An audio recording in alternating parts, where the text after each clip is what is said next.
আসলতে ভাৰতবৰ্ষ বা অসমৰ ইতিমধ্যে ৰাইজে গম পায় যে বিজেপি দল এটা সাম্প্ৰদায়িক দল।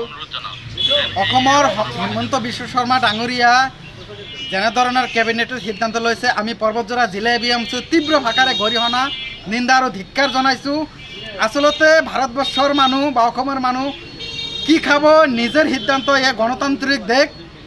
চৰকাৰে আৰু প্ৰশাসনে নিজৰ ব্যৰ্থ ঢাকাৰ কাৰণে উঠি পৰি লাগিছে এনেকুৱা সিদ্ধান্ত লোৱাৰ কাৰণে। আসলতে চৰকাৰ আৰু প্ৰশাসনে আগন্তুক দিনবোৰে এই অহা বিল প্ৰত্যাখ্যান কৰিব বুলি আমি দাবী উত্থাপন কৰিছোঁ। অন্যথায় কিন্তু এবিএমচিয়ে গণতান্ত্ৰিকভাৱে তীব্ৰ আন্দোলন কৰাৰ কাৰণে বাধ্য হ'ব। আসলতে চৰকাৰে কেবিনেটে সিদ্ধান্ত ল'ব লাগে ড্ৰাগছ, মদ, বিভিন্ন ধৰণৰ নিচাজাতীয় সামগ্ৰী বন্ধ হ'ব লাগে। চৰকাৰে তেনেকুৱা সিদ্ধান্তৰ পৰা বিৰত থাকি একপক্ষীয় সাম্প্ৰদায়িক সিদ্ধান্ত চৰকাৰে লৈছে। ইয়াৰ হিটলাৰী শাসন চলাইছে হিমন্ত বিশ্ব শৰ্মা। আসলতে ধিক্কাৰ আৰু গৰিহণাৰ যোগ্য অসমৰ সৰ্বকালৰ ব্যৰ্থ মুখ্যমন্ত্ৰী হিমন্ত বিশ্ব শৰ্মা। আসলতে এতিয়া কেতিয়াও মই সমৰ্থন নকৰোঁ। আসলতে যি মানুহ হেমন্ত চৰকাৰক আসলতে আমি ক'বলৈ বাধ্য হৈছি, হেমন্তৰ দম যদি বা সাহস যদি আছে অসমত গাহৰি মাংস খোৱা বন্ধ কৰক, এই সিদ্ধান্তটো লওক। তাৰপিছত আমি গো মাংস বন্ধ কৰা সমৰ্থন কৰিম। আসলতে গাহৰি মাংস খোৱা বন্ধ হ'ব লাগে, এইখিনিও কেবিনেটে সিদ্ধান্ত ল'ব লাগে। অন্যথায় কিন্তু এই সিদ্ধান্ত তীব্ৰ আন্দোলন হ'ব আৰু এই আন্দোলনৰ যিকোনো পৰিস্থিতিত চৰকাৰ আৰু প্ৰশাসনে দায়ী হ'ব।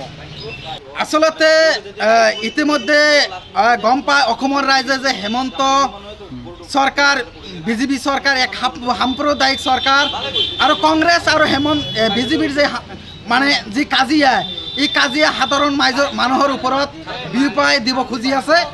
আসলে অসমৰ ৰাইজে ইতিমধ্যে হেমন্ত গমেই পায় যে 2026 চনত হেমন্তৰ চৰকাৰ অসমত নহয়। এই কাৰণে